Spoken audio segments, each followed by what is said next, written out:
Hello everyone, how are you doing? This is MD Tech here for another quick tutorial.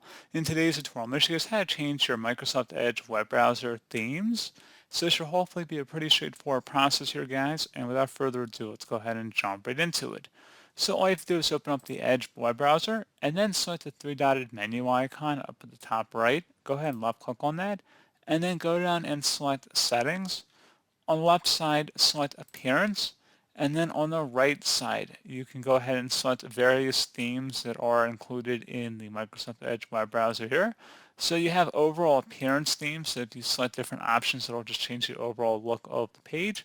Pretty straightforward process on the overall appearance. However, you can also select sub-themes here that are more spicy, if you want to call it that. This theme happens to be called Spicy Red. You have Mystical Forest, Dark and Stormy, Cool Breeze, as well as other ones listed here. And if you want to have additional themes in here, you can actually select the Discover More Themes button, which will give you a link to the Edge add-ons. And you can search for different add-ons in here, and we're already under themes, so you can actually go on the right side and scroll down here. You may have a video game you like. You can add a custom theme that reflects that video game. So definitely a cool little feature there, guys. Once you're done, you can just close out of whatever web browser or web page you're using. Doesn't really matter. The change should take effect immediately. So, as always, thank you guys for watching this brief tutorial. Do I was able to help you out, and I do look forward to catching you all in the next tutorial. Goodbye.